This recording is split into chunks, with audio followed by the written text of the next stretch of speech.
see my screen as well so that we get started with the session. All right, excellent. Thank you so much.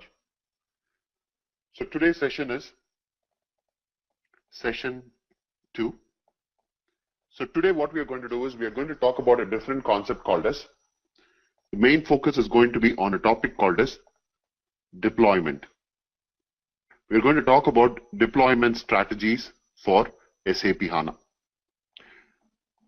This is very, very important from a very soft skill perspective. What is going to happen is when you understand the concept of deployment strategy tonight, you will also start appreciating why this topic is being discussed, right? When you go into a real-time project, sometimes it so happens that when you get into the project, you're getting at an early stage of the project where the team is still discussing on how should we implement the SAP HANA system in their organization. So what is going to happen is when they are at an initial stage and they want input from their consultants on which way to go, this knowledge about the deployment strategy will actually help you significantly. It gives you an advantage or an edge over the others because you can now talk about what are the different deployment strategies and give them the pros and cons about what are the different options that are available. And with that information, you can actually gain the trust and the credentials that you need to move into the project. So that's why it's referred to as a soft skill that we're talking about.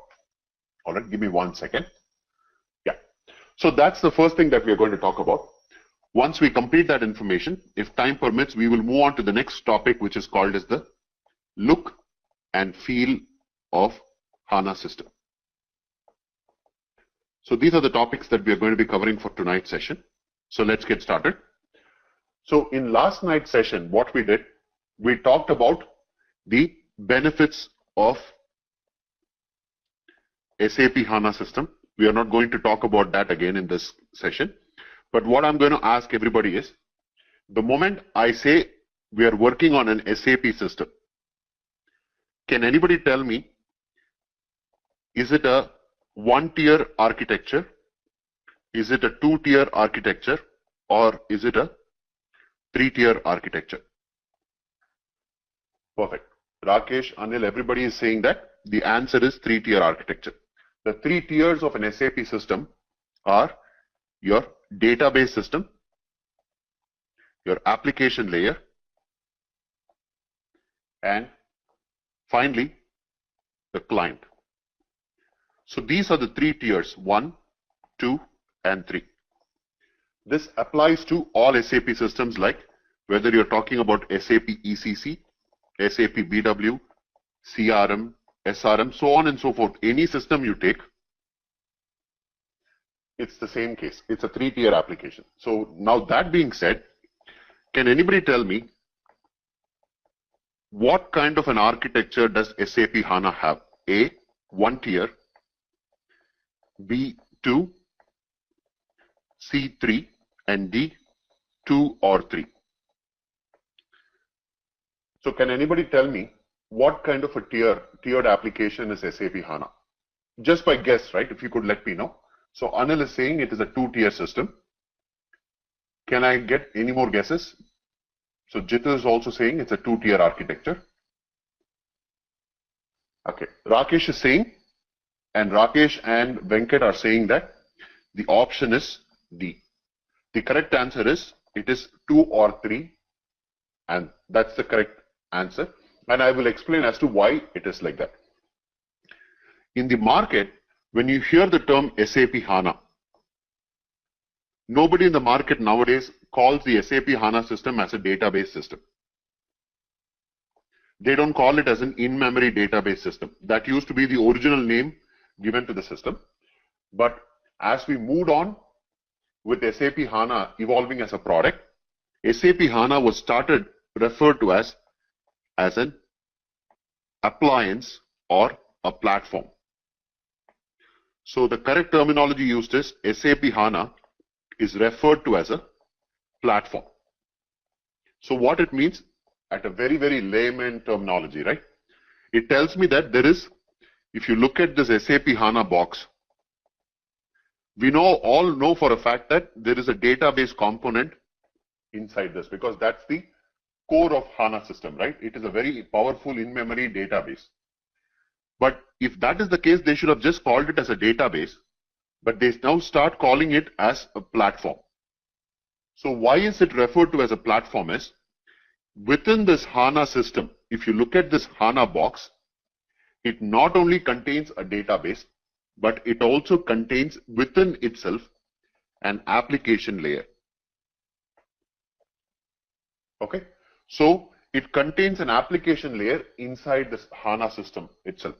So the moment we talk about SAP HANA system, it contains an application layer and also contains a database layer. Now, in the traditional world, if I talk about, let's say, my company is using SAP ECC and it is running on HANA database. If I say my company is running SAP BW and it is running it on HANA database, what it means is there is an SAP application called as SAP ECC. This is the application layer. I'll call it as AL. It needs an underlying database to support it. In this case, the database they are using is called HANA database. So here, this is the database layer. And of course, if I have to access the system, I need a client. So this is the client layer. So there is 1, 2, and 3.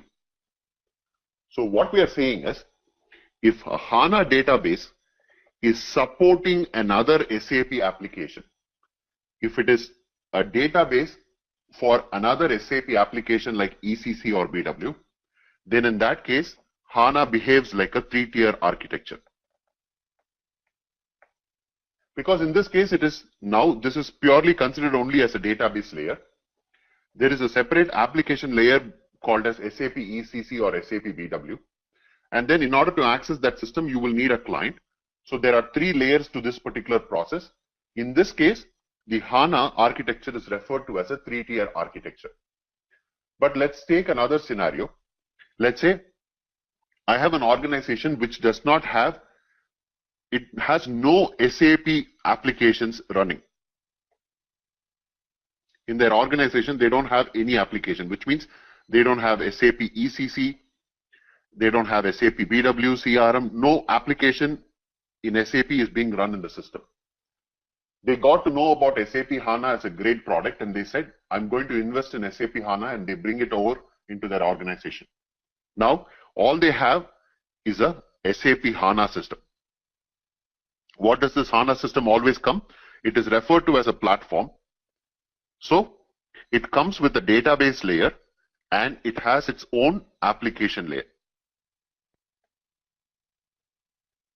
Now, the client, without any other SAP applications running on this database, they can have a web browser, connect directly to the system and extract information. This application layer is available for us to build web-based applications. If you did not have any other SAP applications to sit on top of your HANA database, it is a self-sufficient system. It has its own application layer. In this layer, you can create applications. So if you're familiar with SAP, you can create Fiori-based applications. Web-based applications can be created directly inside your HANA system. The data will come from its underlying database structures. So in this case, what's happening? This entire box is treated to be one layer of your architecture, and the client now becomes your second layer of architecture. If your organization uses the SAP HANA system for its application functionality and its database functionality, and it is using a client to access that information, then it is using SAP HANA as a 2-tier architecture. So that's why this is a very important certification question. If you're attending a certification question on HANA, you're guaranteed to have one question based on the number of tiers in an SAP HANA architecture. They will give you multiple choices and say one of the choices, it is 2 or 3. So the correct answer is you have to select this. It is 2. They'll try to confuse you by saying A option is 2, B option is 3, C option is 2 or 3. You should ensure that you're selecting the option 2 or 3, because in different scenarios, a HANA, if it is supporting an SAP application, it becomes a 3-tier architecture. If it is not supporting any other external application, but the application inside SAP HANA itself is being used, in such scenarios, it becomes a 2-tier architecture. Is that concept clear for everyone? By a show of yes or no, could you please let me know if you understand the concept of 2-tier and 3-tier? Excellent. All right. So that is something that I wanted to let you know. Now we have talked about the different layers in SAP HANA architecture. Now what we are going to do is we are going to talk about the deployment strategy. Why is this important? Let's first understand what are all the different types of. Rakesh has a question. Can Fiori exist without SAP? You can create, so what happens is Fiori is a SAP UI5, or you can use HTML5 language to create your Fiori application. The word terminology Fiori is an SAP terminology. So it makes sense to use it with SAP system, right? But you can create SAP UI5 or HTML5 type of applications, and that can run either on SAP or non-SAP systems.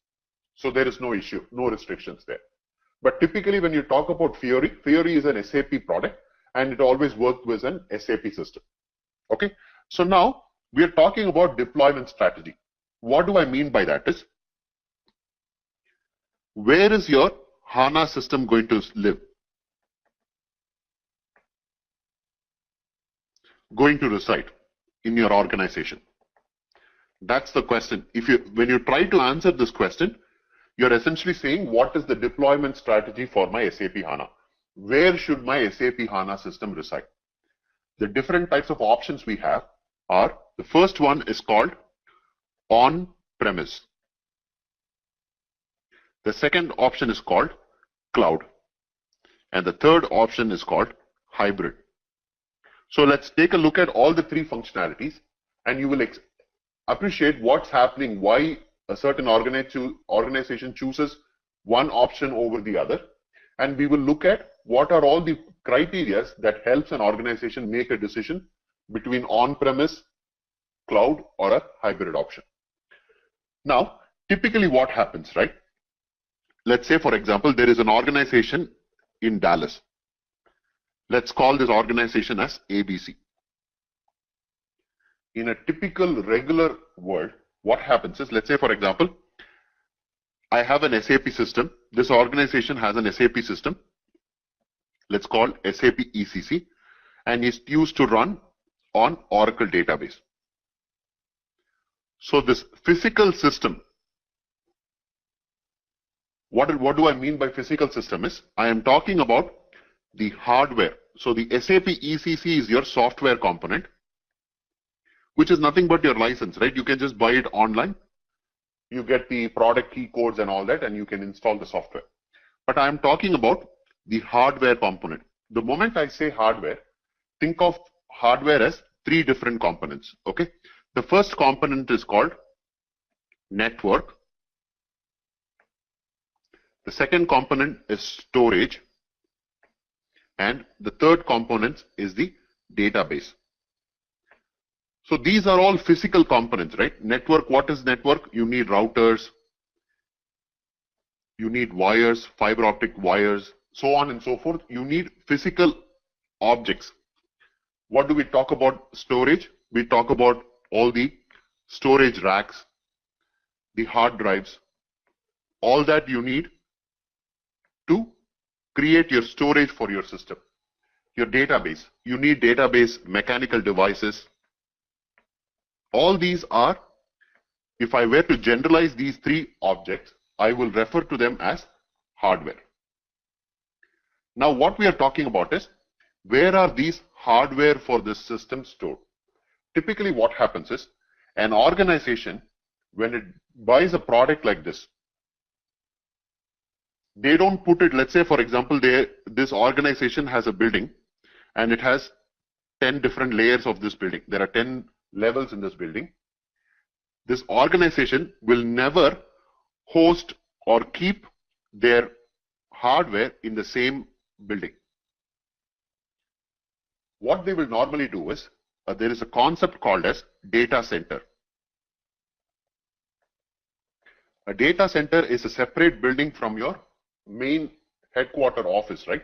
Let's assume that this is the headquarters. You typically have a data center elsewhere. Let's say, for example, this is in street 1. I'm just trying to give a picture for you. This will be in some other street. Let's say, for example, street 10. A data center is another building which is primarily used for all your infrastructure. All your hardware components are maintained in this particular data center. So what would happen when this company bought this product called as SAP ECC running on Oracle? All your hardware component, that is your network, storage and database, all that will be maintained in your data center. Then what will happen is another data center will be available for the same organization. Typically, you will see 2 or more data centers in an organization. Why is that? This data center will reside elsewhere. It will probably be in a different state or even a different country. The idea of having a separate data center is, here also they will maintain the same infrastructure. Think of it as a duplicate infrastructure to your, let's think of this as your primary data center and this to be your secondary data center. So let's say, for example, there is a huge natural disaster like hurricane or some tornado happened in this Dallas city. This data center loses power. What happens? All my infrastructure is now doing nothing for me. It is because everything is out of power. Can I say to the organization, let's say, for example, this organization is Walmart, can I go and tell the customers that don't buy from me because my hardware is not ready? I cannot do that, right? I still need to have my work happening. I still need to be making sales and I should be able to capture those transactions. So what happens is, during a disaster situation, the moment a data center, that is your primary data center, goes unused, automatically the secondary data center kicks in. So what happens, just like your backup battery option, the second data center will kick in and it will have the same data. So what will happen? The next time a transaction happens in your organization, instead of going and storing in the primary data center, it will push that data into the secondary data center. Okay, so this is the concept of a data center. Now, why did I talk about that? Is when an organization tries to, if the organization ABC decides to buy a product called as, let's say, SAP ECC running on Oracle. If this is what they are planning to buy, they will say, I want to buy this entire infrastructure also. They will buy entire infrastructure. What do I mean by that? I will buy the necessary network functionality. I'll buy the necessary storage capacity, and I will buy the necessary database objects. All this will be physically bought by the company, and they will store this information in their data center. They will physically have these objects installed in the data center. So what happens? All these infrastructure is an asset for the company. When a company buys the infrastructure associated with your SAP product and they keep it inside their own organization, that terminology is referred to as on-premise. On-premise means it is within the company's property. Is that clear for everybody? The terminology on-premise means it need not be in that same building as your headquarters, but it is residing in your data center. That is, you have physical possession of your infrastructure. Is that clear for everybody? The concept of what on-premise is all about? By a show of yes or no. Perfect. Thank you. The reason I keep asking yes or no is if somebody needs a clarity, right? If you let me know, I can go on and talk about it again. That's why. Okay. So that is called as on-premise. Now, let's understand, before I go on to the next deployment strategy, let's understand what are all the parameters that an organization looks at, and let's see how those parameters are rated for an on-premise system. Whenever a company looks at it, right, anytime a company buys a property or something like that, they will have certain things in their mind. So certain parameters that they always look at are, let's look at the different types of parameters. The first parameter is, company always looks at what is my total cost of ownership.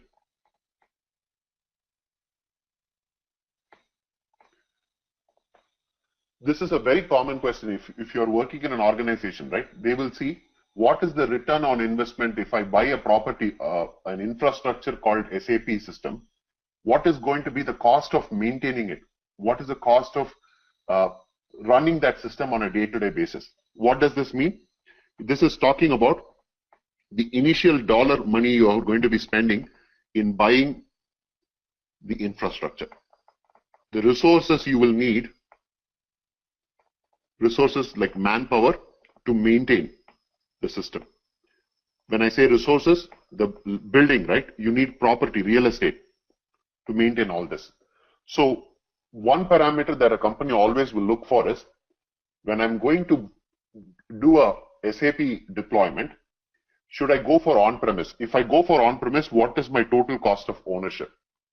The second thing is, if I have the SAP system infrastructure sitting in my organization, I am responsible for the constant upgrades and maintenance of that environment, right?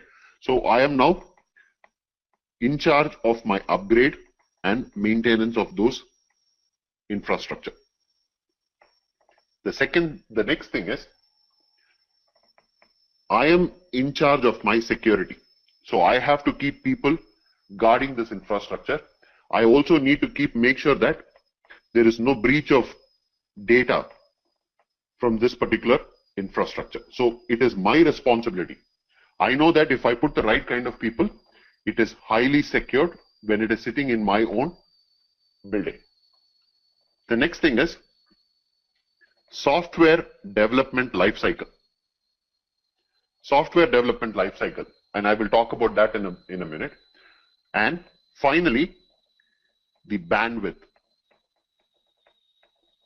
Bandwidth is nothing but how quickly can I get the data.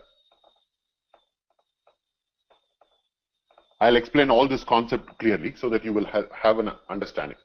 So let's say, for example, a company decides that I want to buy SAP HANA system, and they've decided that they want to buy it and keep it in their own on-premise system. That is, they want to own the entire infrastructure for SAP HANA.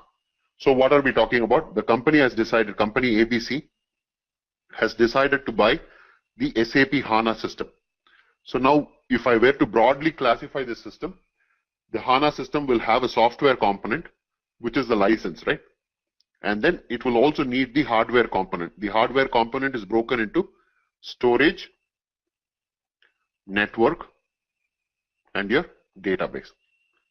So when you decide to buy the entire physical infrastructure, you're essentially saying that I'm going to buy all these functionality and put it in my own data center. So what is going to happen? I physically own this, so it is treated as an asset for my company. So that is a good thing. But what is going to happen is, now because it is sitting in my own data center, I am responsible for keeping the right resources to maintain the infrastructure. I have to be able to do a constant upgrade and maintenance of my system. So this is a drawback for me. The next good point for me is, because it is inside my own building, I have a tight security on this particular functionality, because my asset is being protected by my organization. So I can sleep well that saying that the data will not be hacked, because there is some kind of high security in my infrastructure. The data will not be that easily hacked and delivered to other people outside the organization. But the other thing that typically happens is your software development lifecycle. Let's understand what happens in a software development lifecycle. What do we mean by that is, if an organization decides to implement SAP HANA, no matter SAP HANA or any other system, right? Let's take a timeline and see, just to give you an understanding. Let's say we are in October of 2017. The company ABC decides that I am now going to buy SAP HANA system and I'm going to implement SAP HANA in my organization. You start talking, having conversation with SAP company, and you've decided that you want to go for SAP HANA as a system. So what's going to happen? Initial talk discussion will happen between October and let's say November of 2017. All the software licensing deal, all that will be discussed. Once you have decided what is the kind of infrastructure you want, once you have made a decision on your infrastructure, the company will say, I need about 6 to 8 weeks, that is till January of 2018, to physically ship the infrastructure to your organization, to your data center, because they have to prepare the HANA system.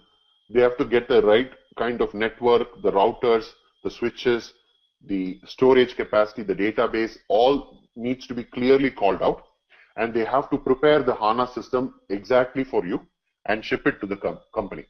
So let's say, for example, this takes 2 months time. This takes 1 month time. When it is here, it is not ready for you to use. Now somebody from the infrastructure team has to set up the infrastructure for us. That will take another 4 to 8 weeks. So another, typically it takes about 2 months time. So that is, we are talking about March of 2018. You can only start your development work by around March of 2018. So what happened? You have lost about 5 months of work that could not be completed, because until you have the system in place, you cannot start your development activity. So what happens? Your software development lifecycle duration will be longer if you go for a on-premise deployment strategy. So the negative is, the biggest negative is, the time taken to complete your project is going to be longer. But the only big benefit is, it is an asset for you, and the security is extremely good when compared to some other option. So these are the benefits, these are the disadvantages. Is everyone good with the information? So now what happened is, in the early stages of SAP HANA, when we talk about, if I draw a graph, right, 2010 is when SAP HANA came into the market, 2011, 2012, 2013, and then 2017 now, right? When you look at it, SAP HANA, when it came into the market, till about 2012, 2013, there was no concept of any other deployment. There was only on-premise. You could only, that is, you have to buy the product physically and you can have it in your data center. That was the only option available. Now, still talking about on-premise, even within on-premise, there are 2 ways you can buy a SAP HANA system. Now we are still talking about the first deployment strategy, which is on-premise. But when we talk about on-premise, you can buy SAP HANA as 2 different ways. The first way is called as buying HANA as an appliance. The second option is called as TDI, which stands for Tailored Data Center Integration. I'll explain both of the concepts so that you will get an understanding of what is happening in the current market. As I said, when we started off in the 2010 till about 2012 and 2013, there was only option of buying SAP HANA as an appliance. What does that mean is, when you, for an example, when you go into a outlet like Sears or JCPenney and you order a particular washing machine or you buy a refrigerator, what happens when you buy a washing machine from the company? The machine comes as a bundle. This machine contains the software to run the washing machine, and it also comes bundled with the required hardware. All the wires are in place, all the internal motors and mechanisms are already installed. It comes as a ready-made box. All you have to do is just plug it in and it starts working. So that is what is called as an appliance. So when initially SAP HANA came into the market, all you could do is you can go to SAP and say, I want to buy SAP HANA product. And what SAP does is, SAP does not sell this product by itself. Because what does SAP HANA contain? SAP HANA has broadly two categories, right? One is the software category and the hardware category. Software is sold by SAP, the license. But for your hardware, for your network, for your storage, and for your databases, you need to go to a infrastructure company. Companies like IBM, Fujitsu, HP, Dell, so on and so forth, Lenovo. You can go to any of these companies and buy the hardware. So what happens is, the moment you go to SAP and say, I want to buy a product called as SAP HANA, they will say, what is the requirement for you? They will get all the information on requirement. And they will say, okay, I'm going to work with this hardware company called IBM or Fujitsu. Or if your company, organization ABC, has a tie-up with IBM or Fujitsu, you tell me which hardware you prefer. I will work with the SAP company, will go and say, I will give my software license to that people, to that vendor, and they will build the appliance for you. So when you build an appliance, it comes as one single box. So what do you get as an appliance for your organization is, if you decided to buy SAP HANA as an appliance, it will come as a pre-packaged system. This entire SAP HANA box will be shipped to you. It will contain the software license. The software will be installed in the system. All the required hardware, that is the network, the storage capacity, the database capacity, the underlying operating system, all of these will be already installed. This will be pre-installed, this will be pre-installed, all this will be pre-installed, and it will just come and sit in your data center. So this is how HANA used to be sold in the initial stages. Now what happens with this is, though this is a great product, right? So it's like, as you just plug in the wire and start your washing machine or your refrigerator, you can just get into the system and start developing. It is a ready system that you can start working on it. That was the biggest advantage that SAP HANA appliance was giving. So the development time, that is the time to start your software development, is quicker because everything is pre-bundled and given to you ready-made. You just need to start working on it. But what was the negative for it? The positive is that it is all pre-installed, right? Pre-installed and ready to go. That's the biggest advantage if you look at it. The disadvantage in this case is, appliance could only come in certain requirements. So for example, you could say, I can buy SAP HANA with in-memory of 2 terabytes. Or I can buy an in-memory system with 4 terabytes. Or I could buy another system with 6 terabytes.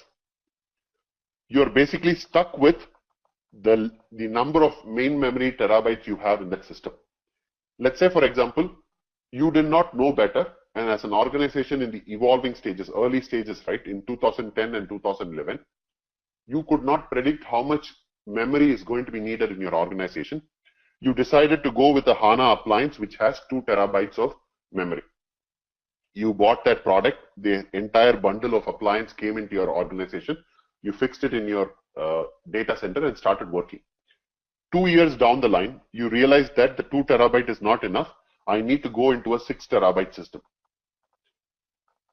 The biggest disadvantage with an appliance is it has less flexibility in the appliance, which means that Just like your iPhone, right?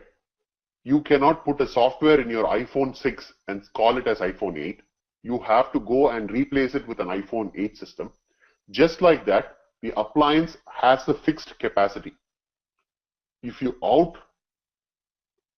use the functionality of that particular appliance, you have to go and buy a new appliance in the market.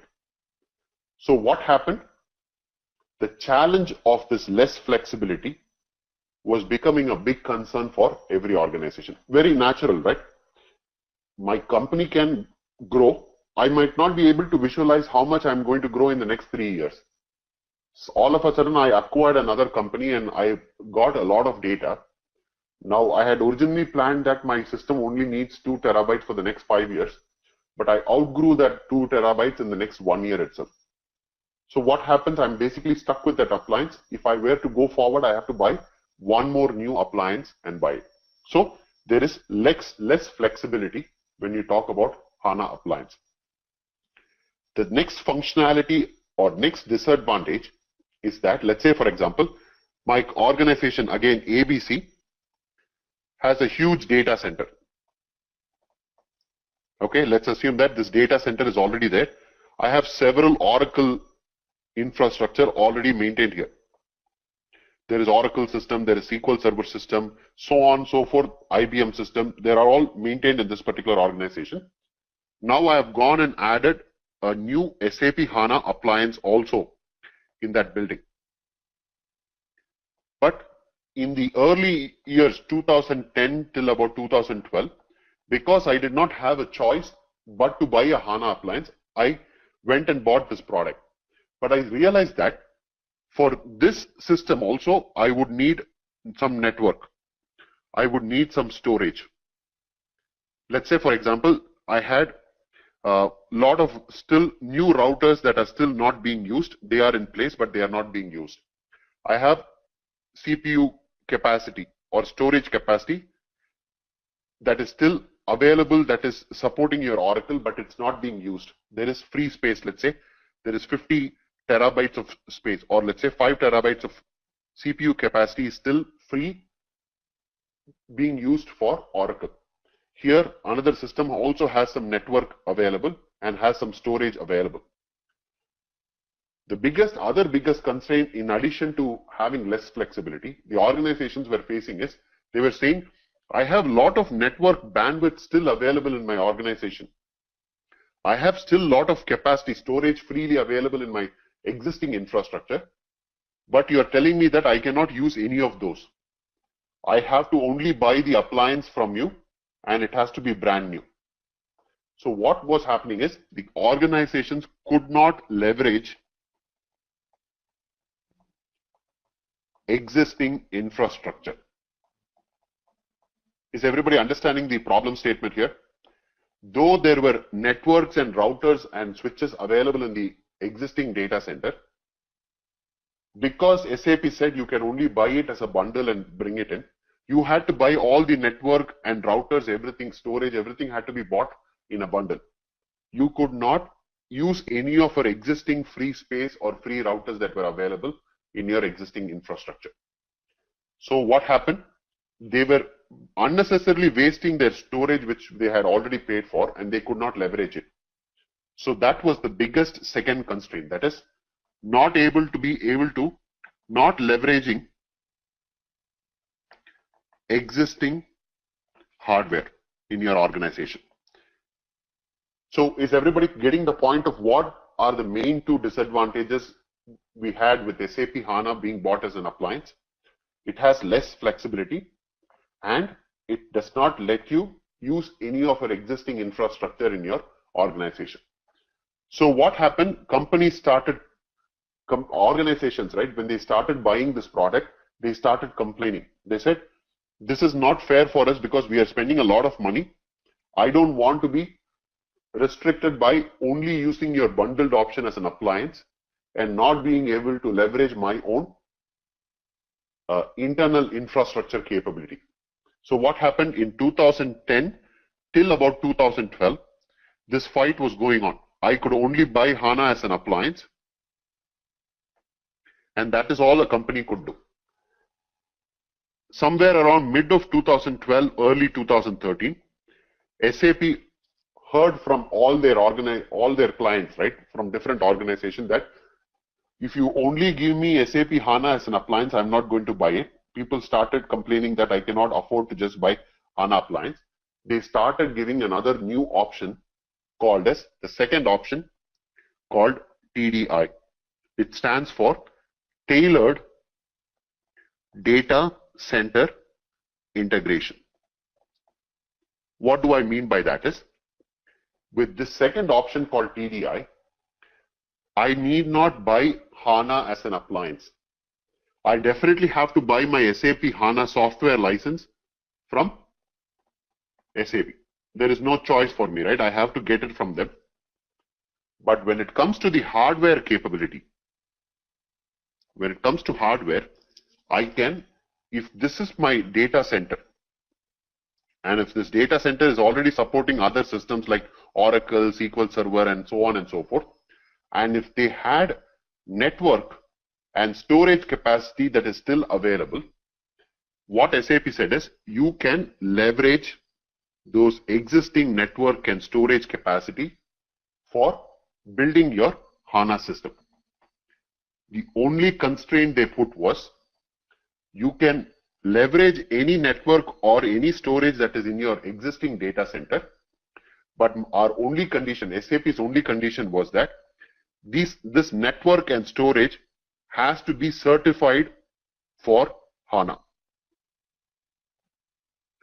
That is the only requirement that SAP put. They said you can go and use any network and storage as long as that network and storage has been certified by SAP company saying that it is good for using with SAP HANA. So that is what is called as tailored data center integration. So you are now not buying brand new network or brand new storage. You are going to leverage existing network and existing storage in your organization, and you're going to use it. Similar is the case with your database. So let's say, for example, when you originally bought a SAP HANA appliance, let's say you bought a 8 terabyte system memory. You notice that after 2-3 years, I've only used 1 terabyte of my information. There is still 7 terabytes of HANA memory that's sitting in this HANA appliance. So you can also leverage the free HANA database that is available in this system, and you can customize your HANA appliance, that HANA product that you're trying to buy in the organization. That is the concept of tailored data center integration. From 2013 onward, organizations are moving toward TDI implementation because it makes sense, right? Why does it make sense? The biggest advantage is it now gives me large flexibility. Just because I have ran out of terabytes of memory, it doesn't mean that I have to go and buy a new appliance. I can borrow it from some other system in my infrastructure. So it gives me more flexibility. I can keep adding more and more terabytes to the system. The second thing is I am leveraging my existing infrastructure.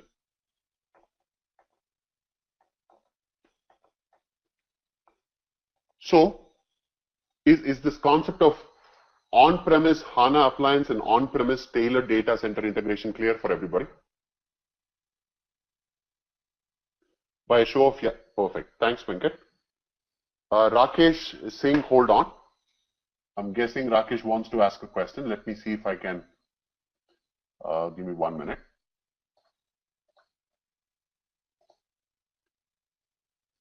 Go ahead, Rakesh. Hey, Suman.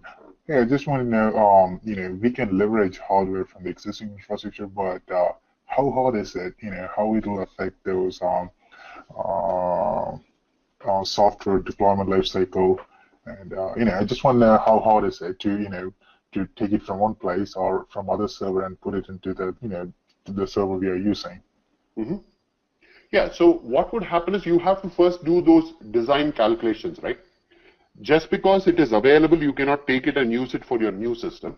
You have to ensure that the old system is not impacted anyway negatively. if there is free, so typically what happens is when big organizations, right? For example, if you take organizations like General Electric, Procter and Gamble, and all the big companies of the world, what they will do is they will not just buy a HANA system which is 1 terabyte or 2 terabyte. What they will do is they will buy HANA system in like hundreds of terabytes and 200s of terabyte, right? So there is a lot of existing HANA memory that is still not being used in the organization. So they already have a large amount of free space available. They now will calculate, when I now keep adding more and more new HANA systems, I can leverage the total 100 terabytes I had bought. I can start sharing it with other systems. So that is how you will have to do some calculations and make sure that you're not compromising on the existing application. You should not take away network or storage from an existing system that is being used. Only free space that's available could be leveraged. That's the idea of a TDI implementation. Okay. Does that help answer your question, Rakesh? Yeah. Thank you. Sure, not a problem. Okay. So that's, give me 1 second. Let me quickly make sure that I've answered all the questions. Okay. So that is the concept of on-premise. So with on-premise, we understand the first deployment strategy is called on-premise. You can buy on-premise either as a HANA appliance or you can buy it as a TDI. TDI now becoming very, very popular because it makes logical sense. It gives you more flexibility and it lets you leverage existing infrastructure. But if your company is a brand new company and it has never used any SAP products in the previous world, then it makes sense for them to start off with an HANA appliance, right? Because you don't have to worry about it. Everything comes bundled. You just need to plug it in and start working on that system. So there are pros and cons to using an HANA appliance versus a TDI. But if your organization is a very big organization, it has a big data center, it has been maintaining a lot of infrastructure, then you want to look at it and make sure that if you can leverage any existing infrastructure, then you go for a TDI type of implementation. That is the first option. So we have seen the advantages and disadvantages. Advantages for this is quick implementation. You can get started right away. The disadvantage for this is less flexibility and not leveraging existing infrastructure. The advantage here is more flexibility and you're leveraging existing infrastructure. The disadvantage is because you have to build it on your own. It is not coming in bundled. Implementation takes a little longer. It logically makes sense, right? Because if I have to build everything, get free space from another infrastructure, get memory, and whatever missing pieces, I need to go to the vendor and get that information.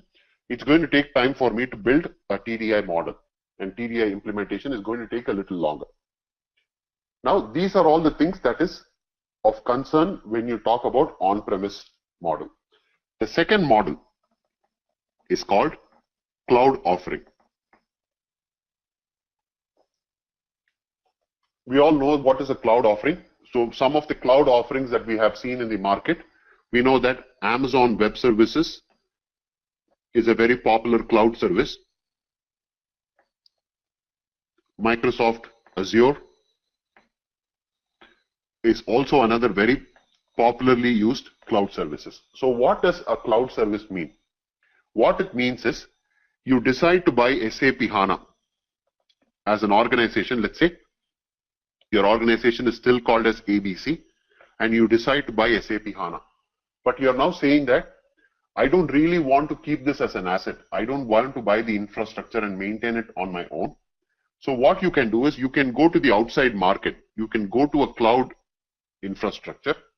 That cloud could be provided to you by Microsoft Azure or by Amazon Web Services.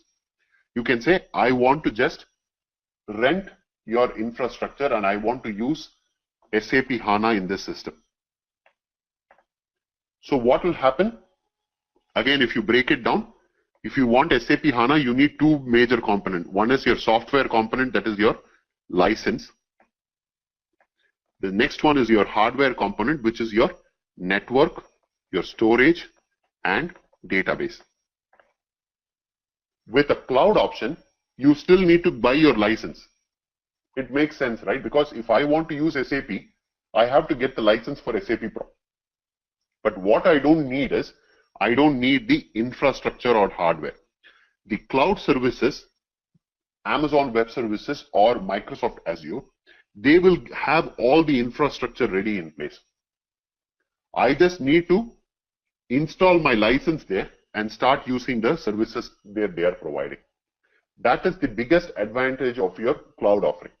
Okay, I don't need to buy, so there is no concept of data center.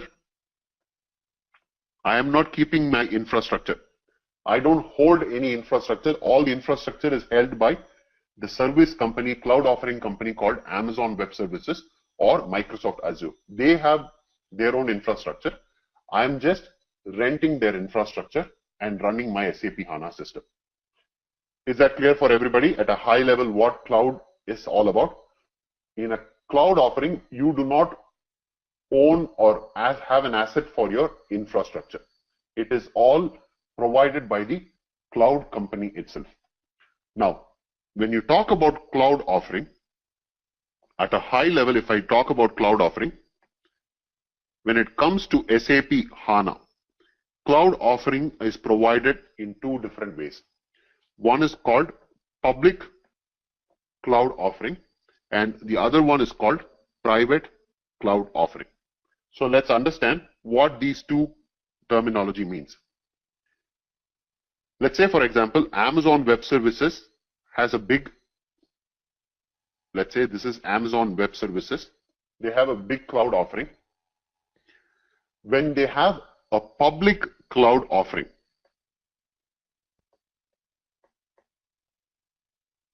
what they do is they'll have this huge infrastructure.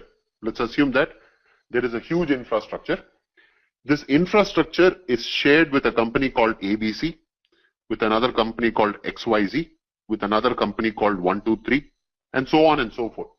The same hardware, that is network, storage, and database functionality, all these are being shared by all the different companies. When the same set of infrastructure is being shared by multiple companies, this offering is referred to as public offering, public cloud offering. Can anyone tell me what is the advantage of going with a public offering?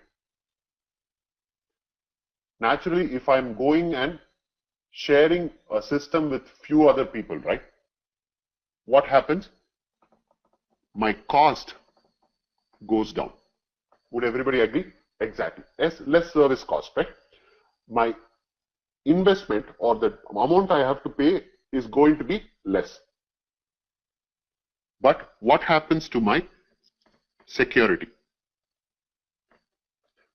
Is there any? Shaker has a question. Give me 1 second. Let me unmute him. Go ahead, Shaker. No, I don't know. Just I want to say cost when you want to. Oh, okay. Got it. No worries. Yeah. Azhar, you have your hand up. Do you want to ask a question? Can you say yes or no? I'll just unmute you. Azhar, go ahead if you have a question.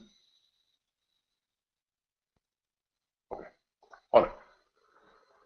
Let me go ahead and mute you. Okay. So what happens is security is a big concern. If the same infrastructure is being shared by multiple companies, right? Let's say, for example, I have two companies. One is Walmart, just for example, and another one is Target. If they are both sitting in the same infrastructure, there is my concern that I would have my information leaked to the other company, right? There could be data leak from one place to the other, and I have a big concern about security. These are some of the biggest. One is an advantage, one is a big disadvantage for me. Would everybody agree? Cost becomes low, but as soon as the cost is going low, the chance of your risk goes higher because you're now sharing it with other people. You don't know who can have access to your system and so on and so forth. That is one concern for us from a public cloud offering. The other biggest disadvantage with a public cloud offering is what happens is, because it is not controlled just by one organization, but it is shared by several hundred organizations, right? What happens is SAP controls how often the software needs to be upgraded. What do I mean by that? When you go with a public cloud offering, you cannot say that I am running a project, I am actually working on a project. Let's say my company is ABC. I am working on a finance project now. I'm creating a finance project in my HANA system. And 1 month inside, SAP is saying, because SAP has control, it's going to say, you're now currently in HANA 2.0 support pack 1. There is a new support pack 1 called as support pack 3. I'm going to upgrade the HANA system. They will not wait for your own company to finish your project. In a public offering, SAP has a quarterly release. What it means is every quarter, they will, without even asking you, they will go and upgrade the software of the SAP HANA system. So what it means, if you're in the middle of a project and you're already working on it, they will not wait for your project to complete. They will just go ahead and upgrade your SAP HANA system. So what does it mean? You have less control over the SAP releases. Would that be a big concern for organizations? Yes, right? Naturally, I want to have control over my own SAP software version. Just because, let's say, for example, I'm working on Windows 7 operating system. Just because Windows 10 becomes available, you cannot just go blindly upgrade your operating system, right? There will be users, you have to go through a strategy to release it and upgrade it to the next level. But with a public cloud offering, SAP does not wait on anybody. They will just blindly go in. If there is it is time for a quarterly release, they will go blindly go and upgrade your SAP HANA system. So though the advantage is that the cost is less, what are the major disadvantages? I'm always concerned about my security. And the second thing is I have very little control on how and when the upgrades are going to happen in the system. SAP will go ahead, and if it is time for the quarterly release, they will go ahead and do that.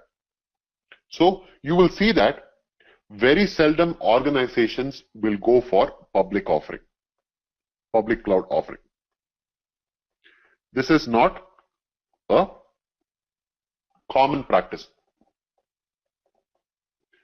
So you might ask me, why does even this option exist, right? If no, all companies are going to buy this product called public, because there is high security risk and there is very little control on upgrade functionality.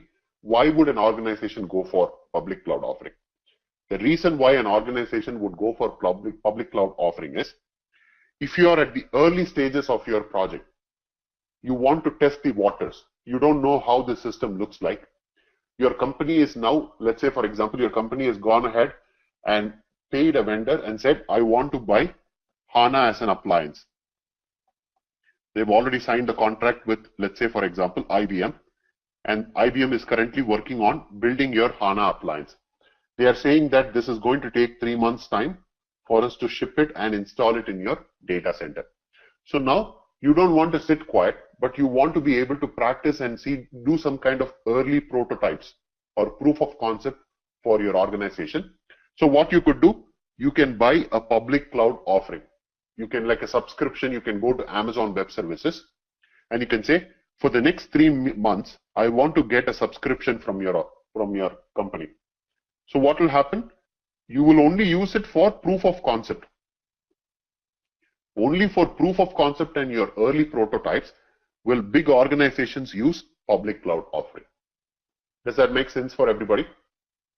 That's the concept of within cloud offering. That is what is called as public cloud offering. The next type of offering in cloud offer is called the private cloud offering. As the name suggests, right? What's going to happen? You have an Amazon Web Service or a Microsoft Azure cloud offering. But what happens is they will dedicate a section of that infrastructure exclusively for your organization. It is still being shared by multiple companies. This could be company ABC, this could be company XYZ, and this could be 1, 2, 3. But there is a clear firewall and exclusivity for your organization. So what it means, the moment you have been given a dedicated section of the infrastructure for your own company, the biggest advantage is ABC company has control over SAP releases. Now you tell when you can upgrade or maintain the SAP HANA version. SAP cannot control it or Amazon cannot control it. You have the control because it is a dedicated space allocated only for your company. So what happens? And because it is a dedicated section, the security is a little more better than public offering. Would everybody agree? Because now it is within a firewall. I have more security confidence on this particular system because it's a dedicated system for me. But if I give you these two functionality, what's going to happen to my cost? My cost is going to naturally increase, right? Definitely it's going to be much more pricey to go for a private cloud offering when compared to public cloud offering. Is everybody getting the point as to what the main difference between a private cloud offering and a public cloud offering is?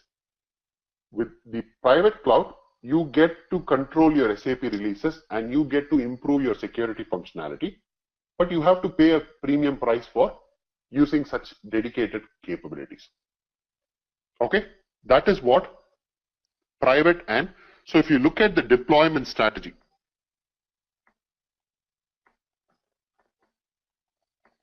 if we talk about the deployment strategy for SAP HANA, we have talked about on-premise, we have talked about cloud offering. In on-premise, we said there is HANA appliance and TDI functionality. In cloud, we have talked about public cloud offering and private cloud offering. The next type of deployment strategy is called hybrid. But before I go into hybrid, I want to talk a little bit more about the public and private cloud offering. What do I want to talk about is, when it comes to SAP HANA, what are the different types of cloud services do we get?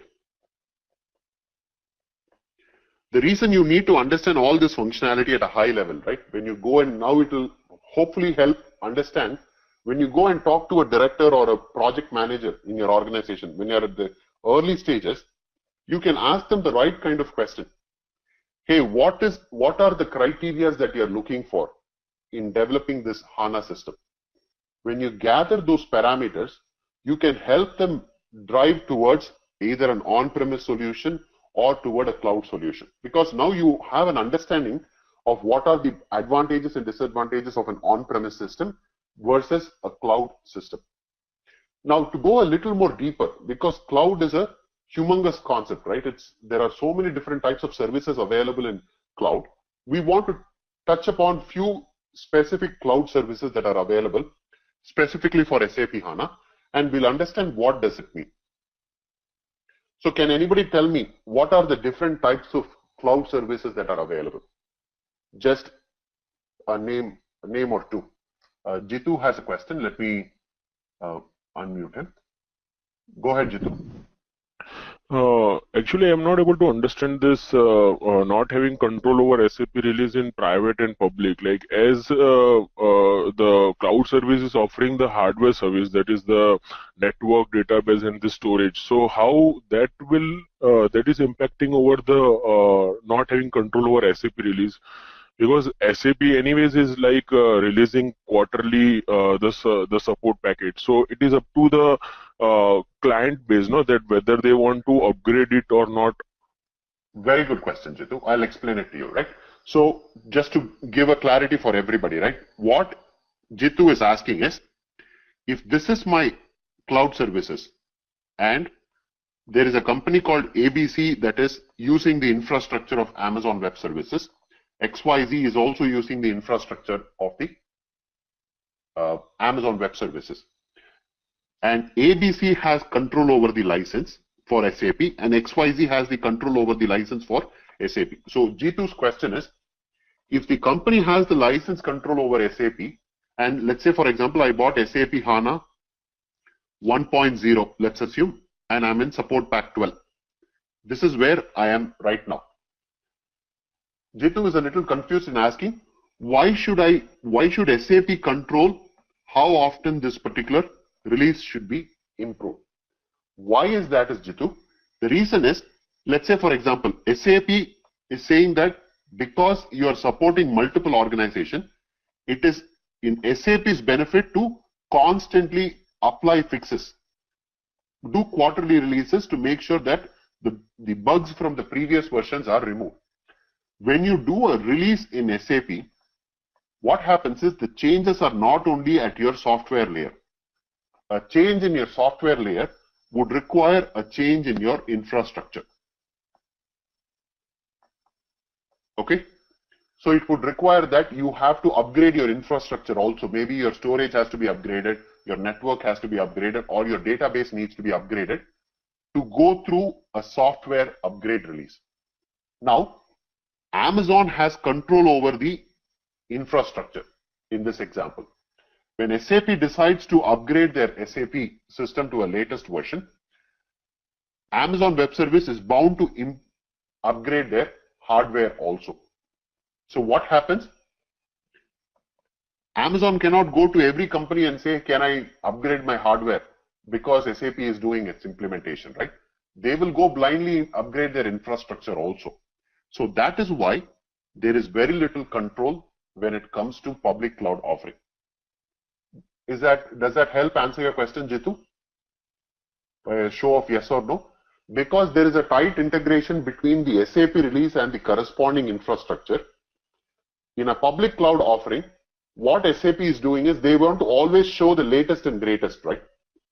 The idea of a public cloud offering is, if your organization is new to SAP HANA, you want to test the waters, right? You go to a public cloud offering for proof of concept. So when you want to go into a system which is going to give you the proof of concept, would you give the company, the client, the latest and greatest version, or will you give them an old version? Typically, you will give them always the latest and greatest, right?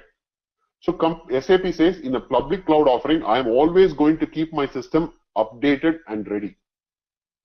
But for me to do the upgraded version of my latest SAP license, your infrastructure needs to be coping up with my upgrades. So you have to go through your own upgrades also. So what happens? That infrastructure is now bound to always catch up with the software upgrades. So that is why there is limited control in a public cloud offering. There is a question from Shekhar. Let me quickly unmute him. Go ahead, Shekhar. Yes, the license, SAP license also differs for the public cloud and the private cloud offerings. Correct, absolutely. SAP licensing, SAP HANA licensing is a very confusing topic. SAP will never reveal all the different types of release licenses they have, right? It all depends on the kind of relationship SAP has with that company. They can tailor the licensing based on the company's reputation, the company's standing in the world market, their relationship with SAP, right? There is no one set of licensing list of information available for SAP. If you talk to any SAP people, right, sales people, they will, the moment you talk about sales, they'll keep their mouth shut, because depending on executive level connection between SAP and the client, they can tailor license, the license can be tailored specifically for that organization. My question is like, if you are in the public offering, cloud offering, so it's a different kind of license, or it's the same license as the private? It's the same license. It's the same license, but just that it gets constantly updated. So let's say, for example, I bought the license for SAP HANA 1.0 version. This is what was there when I bought in the public cloud offering. 3 months down the line, they said that we are now going to release SAP HANA 2.0. What happens is SAP will say, because my public cloud offering is being used by so many new companies, they want to explore it, I will not keep it here at the same time. I will always keep constantly upgrading it as and when it becomes available. But the same version license will also be available in your private cloud offering. But going from HANA 1.0 license to 2.0 is under your control. The company ABC will have the control on this case, because this particular license is only dedicated for the license, and its associated infrastructure is dedicated for your organization. So you have control over how often it should change. So the SAP has knows which client is on public cloud offering and. Oh, absolutely. Yeah, they have clear information on which one is in public, which one is in private. If they go and talk to the Amazon Web Services, right, they will give you a clear distinction of what are all the companies which are using public cloud and which are using private offering. Absolutely. They'll have clarity on that information. Okay? Sure. All right. So to go back to my earlier topic, I want to quickly touch upon the different types of cloud services for SAP HANA. So when I talk about cloud services, first thing is, you would have heard all this functionality, infrastructure as a service. It's also called as IaaS. This is one type of service that you get. The next type of service is database as a service. DaaS. Platform as a service. PaaS. Managed cloud as a service. MCaaS. And software as a service. SaaS. These are some of the different types of services that are offered by, whether if the company is AWS, Amazon Web Services, or Microsoft Azure, or SAP has its own cloud offering. You go to any of these companies, they will give you, these are the different types of services that you can get from a cloud services. So what does this mean to us? What it means is, I'll quickly erase this. If you broadly classify hardware, software, maintenance, if I keep these three different categories, let's see by each of these cloud services, what are all the functionalities we get for this service? Just for your understanding, right? When you go to an organization, when you talk, have conversations around cloud offering, you want to be able to better understand what each of these cloud services mean. If you go to either a company like Amazon Web Services and Microsoft Azure, and they say, I have infrastructure as a service offering, what does that mean for SAP HANA is, they will give you all the hardware components. Hardware components are nothing but your network, storage, capacity, all that information they will provide it to you. You have to get they won't give you the software license for SAP HANA. You have to bring the software license from SAP. You have to buy it. And when they give you the infrastructure, you have to bring your own resources to maintain that. Your company should hire people to maintain that services. That is, whether your network is working, your storage capacity is working, is your HANA system being monitored, all that needs to be taken care by you. When you go to a cloud offering and they say, I'm going to give you infrastructure as a services, all they're giving you is, sorry, one second. All they are giving you is,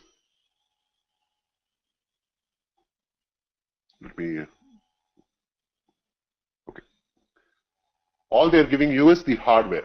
only the infrastructure. You have to bring the software and you have to bring your own resources to maintain it. Is that clear for everybody? That is what is called as infrastructure as a service. The next one is database as a service. They will give you the infrastructure. They will also give you the database for it. You have to bring the software license and you have to bring your resources. The additional component is here they won't give you the database also. When you buy the SAP HANA license, you also have to buy the required database for it. In the case of a database as a service, they will also give you the database component. You just need to bring in the license from SAP. When you go for a platform as a service, this is a very popularly used type of cloud services. They will not only give you the hardware, they will also give you the database. They won't give you the software. But in addition to giving you your hardware and database for your SAP HANA, they will also give you additional platform. Let's say, for example, you need another reporting tool. They will give you that also. Let's say, for example, you need another separate ETL tool. They will give you that also. They are giving you an entire platform for you to be able to use it efficiently. Just that you need to bring the required licensing for that. That's all it is. So this is a very, very popularly used functionality. And you have to maintain it. Nobody else will maintain it for you. So you have to bring the resources for that also. Next, managed clouds as a services is also an extremely popular cloud offering, but also the most expensive cloud offering. What do? They give you the hardware, they give you the required database, you bring the license, they provide the resources to maintain it, which means that you don't have to go and hire people to maintain your infrastructure or your HANA system. When the cloud offerings company like Amazon Web Services or Microsoft Azure or even SAP, when they give you a managed cloud as a service, they not only give you the platform to work on, but they also do the maintenance for your system. So what it means, there is additional cost involved because they are going to support your system, right? If it comes to SAP, SAP also has a cloud offering. The cloud offering for managed clouds as a service is called as SAP HANA Enterprise Cloud. The short form for it is HEC. They call it as HEC. If SAP is offering your company HANA Enterprise Cloud, that means that they are offering you a managed cloud as a service, which means they will, if you're going to SAP, they will also give you the license, right? Because it's the same company which is giving you the license. They will give you everything. If you go with Amazon Web Services or Microsoft Azure, you need to just get the license, but all the other things will be maintained by Azure or Amazon Web Services. Software as a service is slowly becoming popular. What it means is your organization does not have the required technical people. Everything comes to you as a plug and play. The hardware is given, the software is given, the maintenance, everything is given to you. You only have business users who want to just run the system and maintain it. That is, maintain in the sense they want to run reports and use the system. It's more like a plug and play. Everything is given to you. You just pay subscription to that software as a service and you start using it. So typically where you will see software as a service is for your day-to-day activities, right? Like your Office 360, whatever Office 365, your day-to-day operations. For that, you don't need to maintain your license or your infrastructure. You just buy a subscription and you continue to use it. So these, I just wanted to give you a high-level clarification of the different types of cloud services that are available. So you get a better understanding. You can read through the information on the different types of cloud services. There is a lot of material on these different topics. But at a high level, if I were to summarize it, these are the different types of offering. Also, SAP has a platform as a service offering. If you hear the term called as SAP HANA Cloud Platform, HCP, That is a platform as a service component of your SAP organization. Okay. HEC, which is called the HEC, is the Managed Cloud Services of SAP. HANA Cloud Platform is the platform PaaS services of SAP. It is helpful for you to know all these terminology. So when they talk about, when in your organization you have a meeting and you talk about cloud offering, you can provide your insights on what these different services are and what are its capabilities and limitations. Okay. The last topic in deployment strategy is, we talked about on-premise, we talked about cloud. The last option is called hybrid option. These are the three. Sometimes what happens is, Rakesh has a question, does database as a service provide HANA database license too? The license is still software, SAP's. So that still needs to be provided by SAP. But the underlying capacity to hold that, that is, you will need an operating system to hold that database. You need a Linux operating system to hold that HANA database, right? Those capacities will be given to you by the database as a services. They will give you the operating system, but you still need to bring the license from SAP. There's a question from Jitu. Let me quickly unmute him. Go ahead, Jitu. Yeah, so for this HCP, there is SAP HANA Cloud Platform, which is PaaS, just like it is from Microsoft Azure or the other one. So the only difference is that the licensing is provided by SAP. Rest everything remains the same. No, right? If you take the concept of PaaS, right? If you get your platform as a service from SAP, see, SAP has several other tools. Now you are just getting SAP HANA. There is a tool called as Business Objects for reporting. There is a tool called as Business Object Data Services for ETL. There is a tool called as Universal Design tool. There are so many different SAP other platforms that are available. Those become available to you if you go with a platform as a service from SAP itself. Okay. Because the other SAP products becomes available to you readily.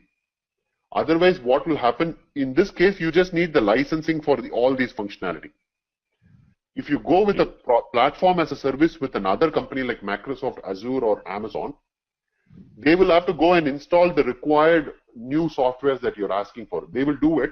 Then they will have to go and buy it from SAP and they will install it. That is the difference between going with a platform as a service from SAP and going with a platform as a service from some other company. Okay. Yeah. Okay, and they will charge for that, for the installation that they will do whatever.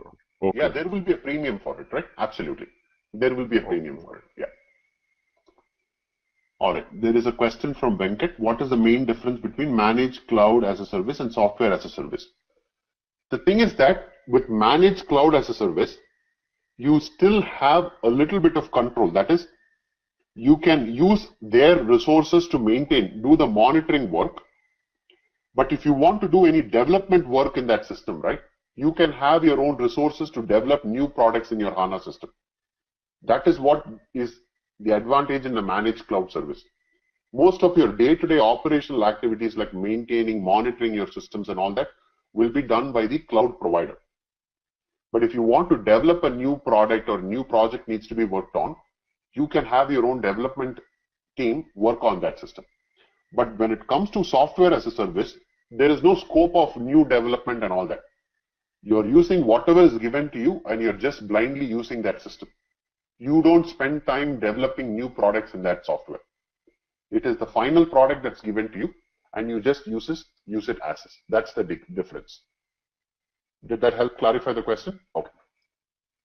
So the last option I wanted to quickly talk about is hybrid option. What do I mean by the hybrid option is, some organizations will say it definitely makes sense. So if you take any organization, right, if you take any SAP system like ECC or BW, typically what happens, you will have a bare minimum 3 system landscape in your organization.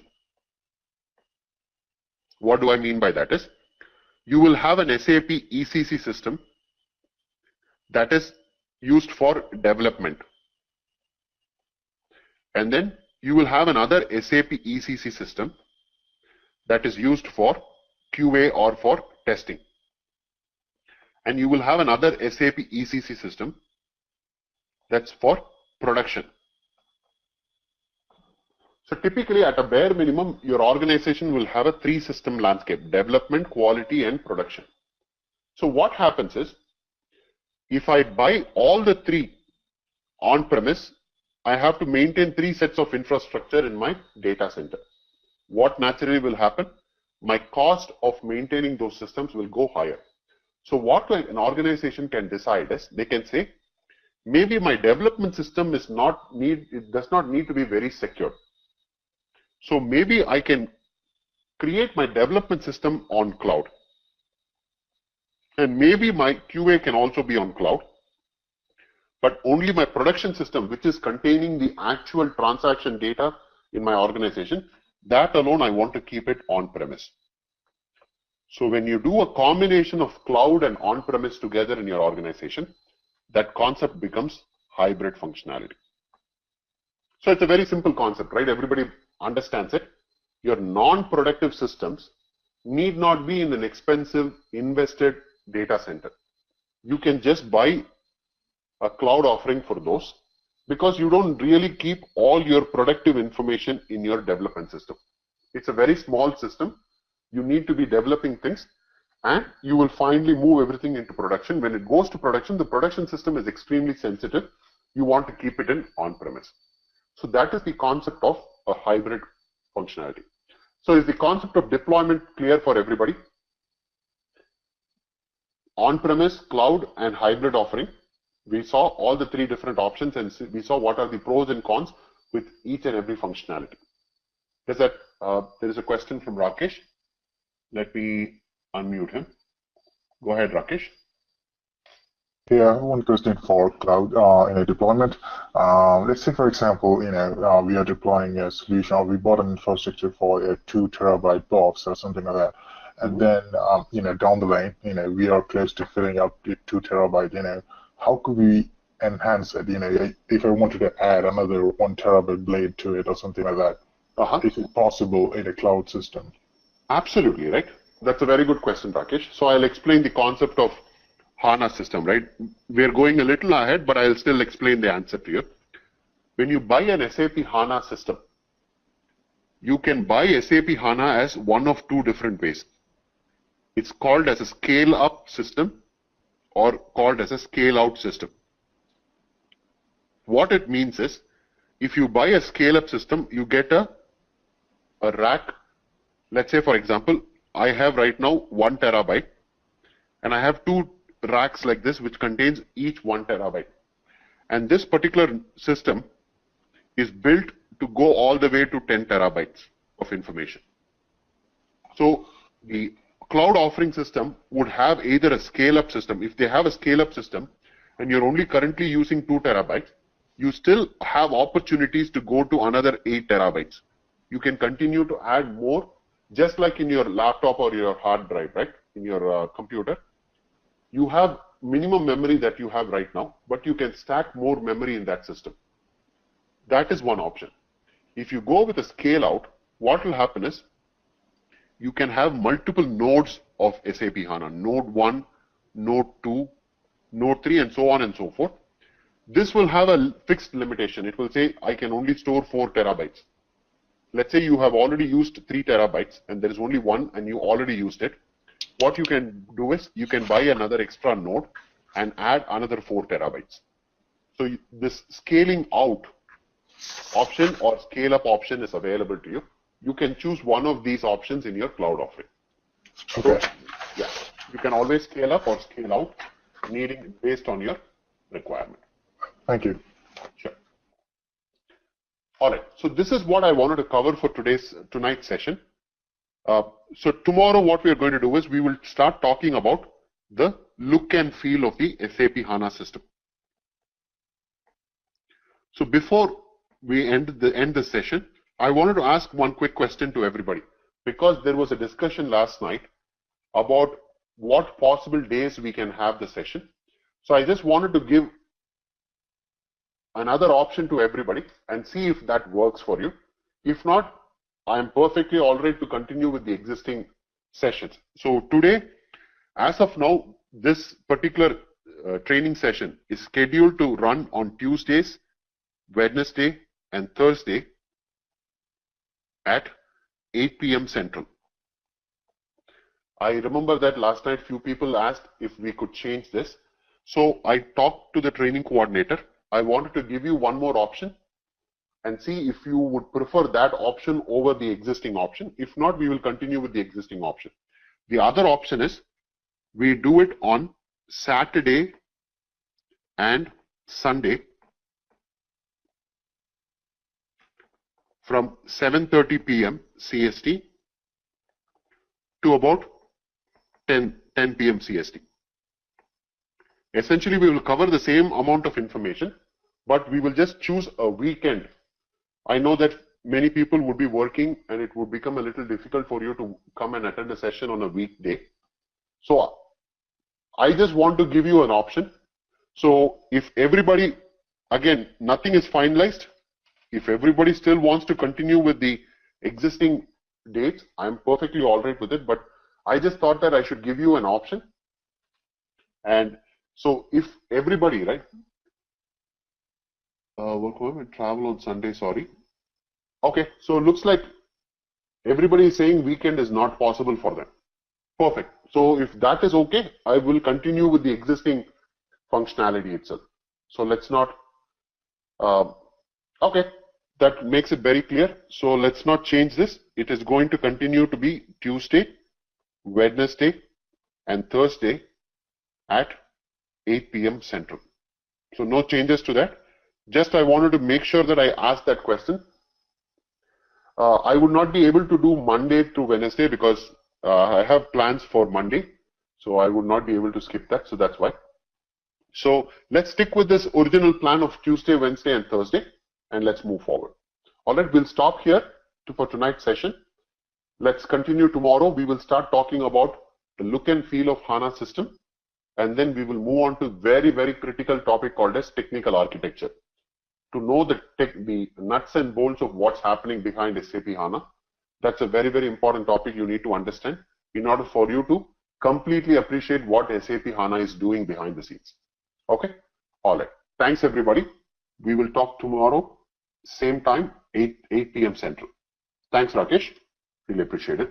Hope everybody is finding the sessions informative, right? By a show of yes or no, if you could let me know. The initial sessions will be a little bit slower. The reason I'm doing that is if your foundation is good enough, right? When we move on to advanced topic, you will be able to grasp them quickly. If you did not have a good foundation, it would be difficult for you to absorb all those information, and that's why I'm going a little bit slower. Yeah, so once this phase is completed, you will see that the advanced topics will be a lot more intensive.